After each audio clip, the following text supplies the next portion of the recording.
Hi hello നമസ്കാരം. Venice കിച്ചണിലേക്ക് എല്ലാവർക്കും സ്വാഗതം.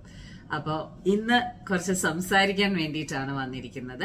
ഇന്നലെ ഇട്ട വീഡിയോന്റെ അതായത് ഇന്നലെ യൂട്യൂബിൽ വീഡിയോ ഇടാൻ പറ്റില്ല, കുറച്ച് ബിസി ആയിരുന്നു. അത് മാത്രമല്ല, എന്താണ് പറയാ, നമ്മുടെ കാർ ഉണ്ടല്ലോ, അത് കുറച്ച് ഇഷ്യൂസ് കാണിക്കാൻ തുടങ്ങിയിട്ടുണ്ടായിരുന്നു. ലൈക്ക് ഫോർ എക്സാമ്പിൾ, എന്താണ് തുടക്കം എന്ന് നോക്കുകയാണെന്നുണ്ടെന്നുണ്ടെങ്കിൽ, ഞാൻ കുട്ടികളെയും കൊണ്ട് സ്കൂളിൽ നിന്ന് വന്നുകൊണ്ടിരിക്കുകയായിരുന്നു. അപ്പോൾ കുറച്ച് ദിവസമായി ഞാൻ ശ്രദ്ധിക്കാൻ തുടങ്ങിയിട്ട്, നമ്മൾ ആക്സിലേറ്റർ കൊടുക്കുന്ന സമയത്ത് വേണ്ട സ്പീഡിലേക്ക് അത് എത്തുന്നില്ല, വളരെ സ്ലോ ആയിട്ടുള്ള രീതിയിൽ പിക്കപ്പ് എന്നുള്ള നിലയിൽ ഉണ്ടായിരുന്നു. അപ്പൊ ഞാൻ കണ്ണേട്ടനോട് പറഞ്ഞുകൊണ്ടിരിക്കുന്നുണ്ടായിരുന്നു, എന്തോ സംഭവം വരുന്നുണ്ട് കേട്ടോ കണ്ണേട്ട, എനിക്കിത് ആക്സിലേറ്റർ കൊടുക്കുമ്പോൾ എനിക്ക് വലിയ സ്പീഡായിട്ട് തോന്നിക്കില്ല എന്ന് പറഞ്ഞു. അങ്ങനെ അതങ്ങനെ നടന്നുകൊണ്ടിരിക്കുന്ന സമയം കൊണ്ട് എന്താണെന്ന് വെച്ചാല്, ഞാൻ കുട്ടികളെയും കൊണ്ട് സ്കൂളിൽ നിന്ന് വരികയായിരുന്നു. രണ്ടുപേരും ഉറങ്ങണു, കഴിച്ചൊക്കെ കഴിഞ്ഞിട്ട് രണ്ട് കുട്ടികളും ഉറങ്ങായിരുന്നു വണ്ടിയിൽ. ഞാൻ സിഗ്നലിൽ വെയിറ്റ് ചെയ്യായിരുന്നു. അത് കുറച്ച് വലിയ സിഗ്നൽ തന്നെയായിരുന്നു, അതുകൊണ്ട് തന്നെ ഞാൻ വെയിറ്റ് ചെയ്യായിരുന്നു. എടോ പെട്ടെന്നുണ്ട് വണ്ടി അങ്ങനെ നിന്നു. അതായത് സ്റ്റാൻഡ് സ്റ്റിൽ, അങ്ങനെ ലോക്ക്ഡ്. എനിക്ക് ഒന്നും ചെയ്യാൻ പറ്റുന്നില്ല, എന്താണ് പറയാ, ബ്രേക്ക് പ്രസ് ആവുന്നില്ല, ബ്രേക്ക് മറ്റേ ഒന്നും വർക്ക് ആവുന്നില്ല, ചാവി ലോക്ക്. ശരിക്കും പറഞ്ഞു കഴിഞ്ഞിട്ടുണ്ടെന്നുണ്ടെങ്കിൽ എന്റെ പണ്ടത്തേക്ക് സ്വഭാവമാണെന്നുണ്ടെന്നുണ്ടെന്നുണ്ടെങ്കിൽ ഞാൻ വല്ലാണ്ട് ഒരു പാനിക് അറ്റാക്കിൽ കൂടെ ഞാൻ പോയിട്ടുണ്ടാവും. പക്ഷെ എന്താണെന്നറിയില്ല, ഐ വാസ് വെരി കൂൾ. ഞാനിപ്പോ ഡ്രൈവിംഗ് എന്നുള്ളത് എല്ലാവിടേക്കും കൊണ്ടുപോകാനുള്ള ധൈര്യം ഞാൻ കാണിക്കാറുണ്ട്. ലൈക്ക് എവ്രിവെയർ, രാത്രി എന്നില്ല പകലെന്നില്ല, ഇനി ഏത് ഷേക്ക് സായിദ് റോഡാണെങ്കിലും ശരി, ആദ്യമൊന്നും ഞാൻ അങ്ങോട്ട് കടക്കാത്ത ഒരാളായിരുന്നു. അപ്പോ ഞാൻ ആ ഒരു ലെവലിലേക്ക് ഇപ്പോ എന്നെ തന്നെ ഞാൻ അങ്ങനെ ഒരു കപ്പാസിറ്റി കേപ്പബിൾ ആക്കിയ സ്ഥിതിക്ക് ഞാൻ അധികം പാനിക് ഒന്നും ആയില്ല. ആൻഡ് ഞാൻ എന്ത് ചെയ്തു എന്ന് വെച്ചാല്, ഇത് റിമൂവ് ചെയ്തു, മറ്റേ ചാവി റിമൂവ് ചെയ്തു. ചാവി റിമൂവ് ചെയ്തതിന് ശേഷം പിന്നെ ഞാൻ ഒരു സെക്കൻഡ് ടൈം കൊടുത്തു, എന്നിട്ട് ചാവി ഇട്ട് വീണ്ടും സ്റ്റാർട്ട് ചെയ്തു. അപ്പൊ വണ്ടി സ്റ്റാർട്ടായി. പിന്നെ ഇതിൽ ആലോചിക്കണം, നമ്മൾ സിഗ്നലിലാണ് നിൽക്കണത്. അത് കഴിഞ്ഞതിന് ശേഷം പിന്നെ 2 സെക്കൻഡ് കഴിഞ്ഞതും വീണ്ടും ഓഫായി, വണ്ടി ഓഫായി കഴിഞ്ഞതും സിഗ്നൽ ഓണായി. ഓഫ് കോഴ്സ് സിഗ്നൽ ഓണായി. ബാക്കിൽ നിൽക്കുന്ന ആൾക്കാർക്ക് എനിക്ക് ഇൻഡിക്കേഷൻ കൊടുക്കാൻ പറ്റുന്നില്ല, ലൈക്ക് എനിക്കൊരു പ്രോബ്ലം ഉണ്ട് എന്നുള്ളത്. ബാക്കിൽ ഹോൺ അടി, ലൈറ്റ് അടിക്കുക, ആൾക്കാർ ഇങ്ങോട്ട് എന്നെ ഓവർടേക്ക് ചെയ്തിട്ട് പോയിട്ട് തെറിവിളി അഭിഷേകം, നിനക്കെന്താ കണ്ണില്ലേ എന്നൊക്കെ കാണിക്കുന്ന എന്താണ് പറയാ ആക്ഷൻസ് എല്ലാം കാണുന്നുണ്ട്. ഞാൻ അപ്പോഴും എന്താ വേണ്ടെച്ചാൽ നിങ്ങൾ ചെയ്തോ മക്കളെ എന്നുള്ള ലെവലിലേക്കാണ് ഞാൻ നിൽക്കണത്. ഞാൻ വണ്ടിയിൽ നിന്ന് പുറത്തൊന്നും ഇറങ്ങിയില്ല, വീണ്ടും ഓഫ് ചെയ്തിട്ട് ഓൺ ചെയ്ത് AC ഓഫ് ചെയ്തു. ഓക്കെ, AC ഓഫ് ചെയ്തു. എന്നിട്ട് ഞാൻ ഡബിൾ ഇൻഡിക്കേറ്റർ ഇട്ടു. Yes, I am having a problem എന്നുള്ളതിനിട്ടു. ആൻഡ് ഞാൻ വണ്ടി എടുത്തിട്ട് മുന്നോട്ടേക്ക് പോയി. ഞാൻ കണ്ണേട്ടനെ വിളിച്ചു പറഞ്ഞു, കണ്ണേട്ട ഞാൻ ഇങ്ങനെ ഒരു പ്രോബ്ലത്തോട് കൂടിയിട്ടാണ് വരുന്നത്, ഏത് സമയത്തും ഞാൻ റോഡിന്റെ നടുവിൽ എവിടെയെങ്കിലും നിൽക്കും, എനിക്ക് എന്താ ചെയ്യേണ്ടതെന്ന് എനിക്ക് അറിയില്ല, പക്ഷെ ഇതാണ് സിറ്റുവേഷൻ, മക്കൾ വണ്ടിയിലാണെന്ന് പറഞ്ഞു. ഞാൻ എങ്ങനെയെങ്കിലും വീടെത്താൻ നോക്കട്ടെ എന്നുള്ള രീതിയിൽ പറഞ്ഞു. വീടെത്തുമ്പോഴേക്കും ആ മെയിൻ റോഡില് ഞാൻ ഒരു 6 പ്രാവശ്യം സ്റ്റോപ്പ് ആയിട്ടുണ്ടാവും. 6 പ്രാവശ്യം വണ്ടി ഡബിൾ ഇൻഡിക്കേറ്റർ ആയതുകൊണ്ട് ബാക്കിൽ വരുന്ന വണ്ടികൾ കുറച്ചൊരു പ്രിക്കോഷൻ എന്നുള്ള നിലയിൽ ഇതായതുണ്ട്. അത് കഴിഞ്ഞ് പിന്നെ എങ്ങനെയൊക്കെയോ വീടെത്തി. അത് കഴിഞ്ഞ് വണ്ടി മറ്റേ സർവീസിന്റെ ഗരാജിലേക്ക് കൊണ്ടുപോയി 4 ദിവസം ഗരാജിലായിരുന്നു.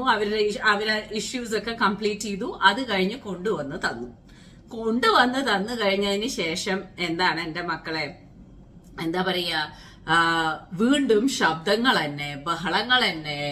റൈറ്റ് സൈഡ് നമ്മള് പാർക്ക് ചെയ്തിട്ട് എവിടെയെങ്കിലും വെയിറ്റ് ചെയ്യുക, വണ്ടി ഓണിലാണ്. ഇപ്പൊ കുട്ടികളെ പോയിട്ട് ഞാൻ സ്കൂളിൽ നിന്ന് വെയിറ്റ് ചെയ്തുകൊണ്ടിരിക്കുകയാണെന്നുണ്ടെങ്കിൽ എന്തോ ഒരു ബഹളവും ശബ്ദവുമാണ് വണ്ടിയിൽ നിന്ന് വരണേന്നുള്ളത് എനിക്ക് പറഞ്ഞറിയിക്കാൻ പറ്റുന്നില്ല. പറോന്ന് ഇങ്ങോട്ട് ശബ്ദം തന്നെ. അപ്പൊ ഞാൻ കണ്ണേട്ടനോട് പറഞ്ഞു, ഇത് ഇപ്പോഴല്ലേ ശരിയാക്കി കൊണ്ടുവന്നത്, ഇത് വീണ്ടും നിലവിളിക്കണമല്ലോ ഭഗവാനെ എന്നും പറഞ്ഞ് ഞാൻ പിന്നെ എന്താണ് പറയാ, മെക്കാനിക്കിന്റെ നമ്പർ സ്വയം കണ്ണേട്ടന്റെ അടുത്തുനിന്ന് വാങ്ങിച്ച് ഞാൻ പറഞ്ഞു, ഇന്ന് നിനക്കുള്ളതുണ്ട് കുട്ടി, 1 മിനിറ്റ് എന്നും പറഞ്ഞ് ഞാൻ അവനെ വിളിച്ച് ഞാൻ പറഞ്ഞത്, എന്താണ് ശബ്ദമൊക്കെ 2 ദിവസമല്ലേ ആയിട്ടുള്ളൂ നീ എനിക്ക് കൊണ്ടു തന്നിട്ട്, ഇനിയും ശബ്ദവും ബഹളവും വന്നുകൊണ്ടിരിക്കണോ ചോദിച്ചപ്പോ അവൻ, ഇനി ആദ്യം നിങ്ങൾക്കൊരു റിക്കവറി വണ്ടി അയച്ച, ഇതൊക്കെ കഴിഞ്ഞ് നിങ്ങൾക്ക് ഗരാജിലേക്ക് നേരിട്ട് കൊണ്ടുവരാൻ പറ്റുമെങ്കിൽ ഞാൻ നോക്കിയിട്ട് അപ്പൊ തന്നെ തരാന്ന് പറഞ്ഞു. ഗരാജ് എന്നൊക്കെ പറഞ്ഞാൽ ഇൻഡസ്ട്രിയൽ ഏരിയയിലാണ് കിടക്കുന്നത്. അപ്പോ ഒന്നാമത്തെ കാര്യം ഈ ഭാഗത്തേക്കൊക്കെ പോവാന്ന് പറഞ്ഞു കഴിഞ്ഞിട്ടുണ്ടെന്നുണ്ടെങ്കിൽ ചില്ലർ കാര്യമല്ല കേട്ടോ. അപ്പൊ ഞാൻ വിചാരിച്ചു രണ്ടും കൽപ്പിച്ചിട്ട് ഗരാജ് അങ്ങ് ഗരാജ് പോവുക തന്നെ എന്നും പറഞ്ഞിട്ട് നേരെ ഗരാജിലേക്ക് വിട്ടു. ആണുങ്ങളെല്ലാവരും മാത്രമുള്ള സ്ഥലത്തേക്ക് ഒരു പെണ്ണ് ഡ്രൈവ് ചെയ്തിട്ട് ഗരാജിലേക്ക് വണ്ടിയും കൊണ്ട് അത് കഴിഞ്ഞ് അവർ നോക്കിയിട്ട് പറഞ്ഞു ഇത് 2 മണിക്കൂറിന്റെ പണിയുണ്ട്, എന്താണ് പറയാ, അതിന്റെ ഉള്ളിൽ ബോണറ്റൊക്കെ തുറന്നിട്ട് എന്തൊക്കെയോ ചെയ്യണം എന്നൊക്കെ പറഞ്ഞു. ഞാൻ പറഞ്ഞു ശരി കുട്ടി കൊണ്ടുവരാം, ഞാൻ ഇപ്പൊ എനിക്ക് സമയമില്ല, കുട്ടികളെയും കൊണ്ടാണ് ഞാൻ വരുന്നത്, അതുകൊണ്ട് ഞാൻ അടുത്ത ദിവസം വരാമെന്നും പറഞ്ഞ് ഇന്നലെ രാവിലെ അവര് 8:30 മണിക്ക് തുടങ്ങണ സമയത്ത് ഞാൻ എത്താന്നും പറഞ്ഞു ഇവിടുന്ന് വണ്ടിയിൽ ഇറങ്ങിയതാണ്. 8:30 മണിക്ക് അവിടെ എത്തണം. ഞാൻ ഇറങ്ങിയിട്ട് എന്താ പറയാ 4 പ്രാവശ്യം വഴി തെറ്റി. ഓക്കെ, പക്ഷെ വഴി തെറ്റുക അതൊരു പുതുമ അതൊന്നുമില്ല. വഴി തെറ്റിയാ തെറ്റി, ഞാൻ പോയിക്കൊണ്ടേയിരിക്കും. എന്നിട്ട് അവിടുന്ന് എങ്ങനെയാണോ പോണ്ടത് അത് ഇതാക്കും. വഴി തെറ്റ 4 പ്രാവശ്യം കടന്ന് വല്ല എന്താ പറയാ കൂറയ്ക്ക് പ്രാന്തെടുത്ത പോലെ ഒരേ സ്ഥലത്ത് കൂടെ വരുന്നുണ്ട്. അതായത് എനിക്ക് ഗരാജ് കാണുന്നുണ്ട്, പക്ഷെ ആ ഭാഗത്തേക്ക് എത്താനുള്ള ലെവലിലേക്ക് എനിക്ക് പറ്റില്ല. 4-5 പ്രാവശ്യത്തോളം ഞാൻ ആ എക്സിറ്റുകൾ തെറ്റിയിട്ടുണ്ട്. എല്ലാം കൊണ്ട് ഇന്നലെ വണ്ടി കൊണ്ടുപോയി കാണിച്ചു, എല്ലാം കാണിച്ചു. അവന്റെ അടുത്ത് പറഞ്ഞ് നിർത്തി, അവിടെ നിർത്തി ഞാൻ ചെയ്യിപ്പിച്ചിട്ട് വന്നു. വലിയ കുഴപ്പമൊന്നുമില്ല, എല്ലാം ഓക്കെയാണ്. അപ്പൊ ഇന്നലെ ഒരുപാട് പേര് എനിക്ക് മെസ്സേജ് അയച്ചിട്ടുണ്ടായിരുന്നു, ലൈക്ക് എന്താ വീഡിയോ ഇല്ലാത്ത. മക്കളെ രാവിലെ പോയതാണ്, വഴിതെറ്റി പോയി എത്തി. അവിടെ കഴിഞ്ഞ് നേരെ കുട്ടികളെ വിളിച്ച് കൊണ്ടുവന്ന് ഞാൻ ഇന്നലെ ഇവിടെ എത്തിയപ്പോ 5:30 മണി, രാവിലെ 8 മണിക്ക് പോയ ആളാണ്. അതുകൊണ്ടാണ് എനിക്ക് ഇടാൻ പറ്റാണ്ടിരുന്നത്. ഇനി നമ്മുടെ കാര്യത്തിലേക്ക് വരാം. അപ്പൊ ഇതൊക്കെയാണ് കാര്യങ്ങള്. അപ്പോ എന്താ പറയാ, നിങ്ങളോട് കാര്യങ്ങളൊക്കെ പറഞ്ഞിട്ടില്ലെങ്കിൽ ശരിയാവില്ല, അതുകൊണ്ടാണ് കാര്യങ്ങളൊക്കെ ഡീറ്റെയിൽ ആയിട്ട് പറഞ്ഞത്. ഇനി ഇന്നലെ ഞാൻ വൈകുന്നേരത്തോട് കൂടിയിട്ട് ഇൻസ്റ്റാഗ്രാമിൽ ഒരു വീഡിയോ ഇട്ടിട്ടുണ്ടായിരുന്നു. ഇൻസ്റ്റാഗ്രാമിലെ വീഡിയോയില് ഞാൻ അതിൽ എഴുതിയിട്ടുണ്ടായിരുന്നു, ലൈക്ക് എന്താ പറയാ ഫൈൻ ഡൈനിങ് ഗാസ്ട്രോണമിക് കുക്കിംഗ് എന്ന് പറഞ്ഞിട്ട് എഴുതിയിട്ടുണ്ടായിരുന്നു. സോ ഒരുപാട് പേര് അതിനെ കുറിച്ചിട്ട് ചോദിച്ചിട്ടുണ്ടായിരുന്നു. വിനി ഒരിക്കലും ഞാൻ ഇത്രയും പ്രൊഫഷണൽ ആയിട്ടുള്ള രീതിയിൽ വിനി പ്രസന്റ് ചെയ്യുന്ന ലെവലിലേക്കൊന്നും കണ്ടിട്ടില്ല, പക്ഷെ ഇന്നലെ അത് കണ്ട സമയത്ത് ഭയങ്കര സൂപ്പറായിട്ട് തോന്നി. എന്താണ് ഇതിനെ കുറിച്ചിട്ടെന്നൊന്ന് പറയാൻ പറ്റുമോ എന്ന് ചോദിച്ചിട്ട്. യെസ്, ഓഫ് കോഴ്സ് നിങ്ങള് ഒരുപാട് പേർക്ക് അറിയാം, ഞാനൊരു പ്രൊഫഷണൽ ആയിട്ടുള്ള ഒരു ഷെഫിന്റെ കോഴ്സ് ഒക്കെ കംപ്ലീറ്റ് ചെയ്ത് പ്രൊഫഷണൽ ഷെഫായിട്ട് തന്നെയാണ് ഞാൻ ചെയ്യുന്ന കാര്യങ്ങളെല്ലാം. പക്ഷെ ഞാൻ ഒരിക്കലും എന്റെ വിനീസ് കിച്ചണിന്റെ ആൾക്കാരുടെ അടുത്തോ അല്ലെങ്കിൽ വിനീസ് കിച്ചണിലോ ഞാൻ ഒരിക്കലും ആ ഒരു പ്രൊഫഷണലിസത്തോട് കൂടിയിട്ട് ഞാൻ എങ്ങനെയാണോ ആ ഒരു ഷെഫിന്റെ ആറ്റിറ്റ്യൂഡോട് കൂടിയിട്ട് അല്ലെങ്കിൽ ഒരു ഷെഫ് എന്നുള്ള നിലയിൽ ഞാൻ എങ്ങനെ പ്രസന്റ് ചെയ്യണം ആ ഒരു പ്രസന്റേഷനിലോ ഞാൻ ഒന്നും ചെയ്യാറില്ല. എന്താ വെച്ചാൽ അതെ, ഇത് വിനീസ് കിച്ചൺ എന്ന് പറയുന്നത് എന്റെ കുടുംബമാണ്. ആ കുടുംബത്തിലെ എന്റെ വീട്ടിൽ ഞാൻ എങ്ങനെയാണോ സെർവ് ചെയ്യുന്നത്, എന്റെ വീട്ടിൽ ഞാൻ എങ്ങനെയാണോ കഴിക്കുന്നത്, എന്റെ വീട്ടിൽ സാധാരണ രീതിയിൽ എങ്ങനെയാണോ ഭക്ഷണം ഉണ്ടാക്കുന്നത്, അതെല്ലാം തന്നെയാണ് ഞാൻ കാണിക്കണം, അതുപോലെ തന്നെ ആയിരിക്കണം എന്നുള്ള ഒരു കോൺസെപ്റ്റിലാണ് എനിക്ക്. പക്ഷെ യെസ്, എനിക്കൊരു പ്രൊഫഷണൽ സൈഡ് ഉണ്ട്. അപ്പൊ ആ പ്രൊഫഷണൽ സൈഡ് ഇന്നലെ അത് ചില കാര്യങ്ങൾ കൊണ്ട് അത് വരാനുള്ള ഒരു കാരണം എന്തായിരുന്നു എന്ന് വെച്ചാല് മനുവിനും കിച്ചുവിനും ഇങ്ങനെ ഫൈൻ ഡൈനിങ് ക്വിസീൻസ് ഭയങ്കര ഇഷ്ടമാണ്. അപ്പൊ ഫൈൻ ഡൈനിങ് ക്വിസീൻസിൽ ഈ ഗാസ്ട്രോണോമിക് കുക്കിങ്ങിന്റെ ലെവലിലേക്ക് നമ്മൾ പോവാണെന്നുണ്ടെന്നുണ്ടെന്നുണ്ടെങ്കിൽ പൈസ ചില്ലറയല്ല പൊട്ടുക.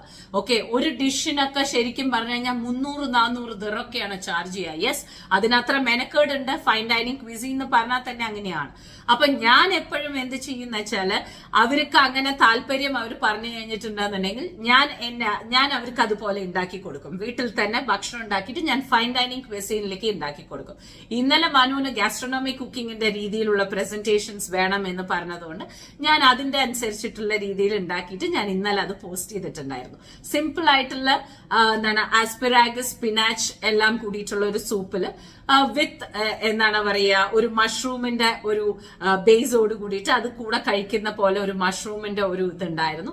അത് മാത്രമല്ല അതിനെ കൂടെ ഡെക്കറേറ്റ് ചെയ്യാനായിട്ടുള്ള രീതിയിൽ നമ്മൾ ഒരു ക്യാരറ്റ് കാവിയാർ ഉണ്ടാക്കിയിട്ടുണ്ടായിരുന്നു. അതിന് പുറമെ ഒരു ട്യൂൽ ഉണ്ടാക്കിയിട്ടുണ്ടായിരുന്നു. ഇതൊക്കെയാണ് വീട്ടിൽ തന്നെ നമ്മൾ ഉണ്ടാക്കിയിട്ടുള്ള കാര്യങ്ങൾ. ബിക്കോസ് അതെല്ലാം തന്നെ നമ്മളൊരു ഗാസ്ട്രോണോമിക് കുക്കിംഗ് എന്ന് പറയുന്ന സമയത്ത് വരും. അപ്പോ ചോദിച്ച ആൾക്കാരോട് എല്ലാവരോടും ഡീറ്റെയിൽ ആയിട്ടുള്ള വീഡിയോ ഞാൻ കാണിക്കുന്നു. നിങ്ങൾ പറഞ്ഞിട്ടുണ്ടായിരുന്നു പടപടേന്ന് പോയതുകൊണ്ട് നിങ്ങൾക്ക് ഒന്നും കാണാൻ പറ്റിയിട്ടില്ല എന്നുള്ളത്. യെസ്, ചില സമയങ്ങളിൽ ചില സമയത്ത് നമ്മൾ നമ്മുടെ പ്രൊഫഷൻ ആയിട്ടുള്ള രീതിയിൽ അത് വരുന്ന സമയത്ത് നമ്മൾ വളരെ പ്രൊഫഷണൽ ആയിട്ട് തന്നെ ആയിരിക്കും. ആൻഡ് യെസ്, എനിക്ക് അങ്ങനെയുള്ള ഒരു പ്രൊഫഷണൽ ആയിട്ടുള്ള രീതിയിൽ ഞാൻ ചെയ്യാറുമുണ്ട്, ഞാൻ പ്രസന്റ് ചെയ്യാറുമുണ്ട്, കുട്ടികൾക്ക് പഠിപ്പിച്ചു കൊടുക്കാറുമുണ്ട്, ഞാൻ ക്ലാസ്സസ് എടുത്തു കൊടുക്കാറുമുണ്ട്. സോ അതെന്റെ പ്രൊഫഷണൽ സൈഡാണ്. ഒരുപാട് പേര് വിനീസ് കിച്ചണിൽ അറിയാത്ത പേരുണ്ട്. അപ്പൊ ഈ വീഡിയോ എന്ന് നോക്കുകയാണെന്നുണ്ടെന്നുണ്ടെങ്കിൽ ആ ഒരു പ്രൊഫഷണലിസത്തോട് കൂടിയിട്ട് എങ്ങനെയാണ് ആ ഒരു ഗാസ്ട്രോണോമി കുക്കിംഗ് എന്ന് പറഞ്ഞാൽ ഒരു ഫുഡ് സയൻസ് എന്നാണ് അതിനെ പറയുന്നത്. അതിൽ ഒരുപാട് എലിമെന്റ്സ് ഉണ്ടാവും. ഇപ്പൊ ഫൈൻ ഡൈൻ ക്വിസീനിൽ എന്തുകൊണ്ടാണ് ഇത്ര കോസ്റ്റ്ലി ആവാൻ കാരണം? ചെറിയ ചെറിയ ചെറിയ ചെറിയ സംഭവങ്ങൾ കമ്പൈൻഡ് ടുഗെദർ ആയിട്ട് വളരെ ഡീറ്റെയിൽ ആയിട്ടുള്ള രീതിയിലാണ് നമ്മൾ അതിനെ പോർട്രേ ചെയ്യുക. വളരെ ഡീറ്റെയിൽ ആയിരിക്കും, മൈന്യൂട്ട് ആയിരിക്കും. ചിലപ്പോൾ ഒരു പീസൊക്കെ നിങ്ങളുടെ കയ്യിൽ ആ സാധനം ഉണ്ടാവുള്ളൂ, പക്ഷെ അതിന്റെ മെനക്കേട് ഭയങ്കരമായിരിക്കും. അതിനെ കൊണ്ടുവരുന്ന രീതി അങ്ങനെ ആയിരിക്കും. അതിൽ ഒറ്റിച്ചിരിക്കുന്ന എണ്ണകൾക്ക് പ്രത്യേകത ഉണ്ടാവും, അതിലേക്ക് വെച്ചിരിക്കുന്ന എലിമെന്റ്സിന് പ്രത്യേകത ഉണ്ടാവും. സോ അതുകൊണ്ടൊക്കെയാണ് ഫൈൻ ഡൈൻ ക്വിസീൻ എന്ന് പറയുന്ന സമയത്ത് നമ്മളത് വളരെ എന്താ പറയാ, ആ ഒരു ക്വിസീനിന് വളരെ ഡീറ്റെയിൽനെസ്സിന് പ്രാധാന്യം കൊടുക്കുന്നത്. സോ ഇപ്പോ ഒരു റെസ്റ്റോറന്റ് എങ്ങനെ വേണമെങ്കിലും സെർവ് ചെയ്യാം. അതായത് നോർമൽ ആയിട്ട് ഒരു ഇഡ്ലി വട സാമ്പാർ വെച്ചിട്ട് അങ്ങനെ ഒരു പ്ലേറ്റിൽ വെറുതെ ഒന്നുമില്ലാണ്ടെങ്കിൽ കൊടുക്കാം. അല്ല, അതിനെ വേറൊരു ലെവലിലേക്ക് എടുത്തിട്ട് പോയിട്ട് വേണമെങ്കിലും കൊടുക്കാം, അല്ലെ? അപ്പൊ ആ ഒരു രീതിയിലാണ്. അപ്പൊ ഇന്നലെ ആസ്പെരാഗസ് ആൻഡ് ആ സ്പിനാച്ച് സൂപ്പിനെ നമുക്ക് ജസ്റ്റ് ഒരു ബൗളിൽ ഒഴിച്ചിട്ട് അതിന്റെ മുകളിലേക്ക് ജസ്റ്റ് മഷ്റൂം ഗാർണിഷ് ചെയ്ത് കഴിഞ്ഞാലും അതൊരു സെയിം സംഭവം തന്നെ ആകാൻ പോകുന്നത്. പക്ഷെ അതല്ലാത്ത പക്ഷം ഇങ്ങനെ സെർവ് ചെയ്യുന്ന സമയത്ത് അതിൻ്റെതായിട്ടുള്ള ആ ഒരു പ്രൊഫഷണൽ ടച്ച് ആ ഡിഷിന് വരികയാണ്. ആ ഡിഷിന് വരുന്ന സമയത്ത് അതിൻ്റെതായിട്ടുള്ള ആ ഒരു രീതി വരും, ആ ഒരു എലിമെന്റ്സിനുള്ള ഡീറ്റെയിൽസ് വരും. ആ ഡീറ്റെയിൽസ് ഒക്കെ വരുന്ന സമയത്ത് കുറച്ചും കൂടി ആ ഡിഷ് ഇങ്ങനെ പ്രോമിനന്റ് ആയിട്ട് നിൽക്കും. നമ്മൾ ഈ മാഗസീൻസിലൊക്കെ കാണുന്ന പോലെയുള്ള ഡിഷസ് ആണ് നമ്മൾ ഫൈൻ ഡൈനിങ് ഗാസ്ട്രോണോമിക് കുക്കിങ്ങിൽ വരുന്നത്. അപ്പൊ ഇതാ നിങ്ങൾക്ക് ആ വീഡിയോ വരുന്നതായിരിക്കും. ഞാൻ എക്സ്പ്ലെയിൻ ചെയ്ത് തരാം ഞാൻ എന്താണ് ചെയ്തിരിക്കുന്നത് എന്നുള്ളതൊക്കെ. ഓക്കെ, അപ്പോ ഇത്ര മാത്രമേ ഉള്ളൂ കുഞ്ഞു വിശേഷങ്ങൾ. വേറെ പ്രത്യേകിച്ചിട്ട് വിശേഷങ്ങളൊന്നുമില്ല. മനുവിന്റെ മെയിൻ ആയിട്ടുള്ള പരീക്ഷകൾ നടന്നുകൊണ്ടിരിക്കുകയാണ്. അതുകൊണ്ട് തന്നെ എനിക്ക് സ്കൂള് 4-5 പ്രാവശ്യമാണ് ഞാൻ പോകുന്നത്. ബിക്കോസ് മനുവിനെ പിക്ക് ചെയ്യുന്ന ടൈമിംഗ് ഡിഫറെന്റ് ആണ്, അവന്റെ എക്സാമിന്റെ ടൈം ഡിഫറെന്റ് ആണ്, അവനെ പിക്ക് ചെയ്യേണ്ട ടൈം ഡിഫറെന്റ് ആണ്. എന്നാലോ കിച്ചുവിനെ സംബന്ധിച്ചിടത്തോളം ഇതൊന്നുമില്ലാതെ നോർമൽ ആയിട്ടുള്ള സ്കൂളാണ്. അപ്പൊ എനിക്ക് 4-5 പ്രാവശ്യമാണ് ഞാൻ അങ്ങോട്ടും ഇങ്ങോട്ടും പോകുന്നത്. ബാക്കി വിശേഷങ്ങളൊന്നുമില്ല. ഇനിയും വീഡിയോസ് നിങ്ങളുടെ മുമ്പിൽ വരുന്നതായിരിക്കും. ഇതുപോലുള്ള പ്രൊഫഷണൽ ആയിട്ടുള്ള ഗാസ്ട്രോണോമി കുക്കിംഗ്സ് വലതും ഒക്കെ ചെയ്യുന്ന സമയത്ത് നിങ്ങൾ ഈ വീഡിയോ ഒന്ന് കണ്ടു നോക്കൂ. നിങ്ങൾക്ക് ഇങ്ങനെ കാണാൻ ഇഷ്ടമാണെന്നുണ്ടെങ്കിൽ നിങ്ങൾ ഡെഫിനറ്റ് ആയിട്ട് എന്റെ അടുത്ത് പറയൂ. ഞാൻ എന്തായാലും ഞാൻ ചെയ്യുന്ന കാര്യങ്ങൾ ഞാൻ ഇൻവോൾവ് ചെയ്യാൻ നോക്കാം. ഓക്കെ, അപ്പൊ വരൂ നമുക്ക് വീഡിയോയിലേക്ക് പോവാം. അപ്പോൾ ഇന്നലെ നിങ്ങൾ കണ്ടത് ഇതായിരുന്നു. സോ ഇങ്ങനെയാണ് നമ്മൾ ഒരു പ്രസൻറ്റേഷൻസ് എന്ന് നോക്കുന്ന സമയത്ത് ചെയ്യുന്നത്.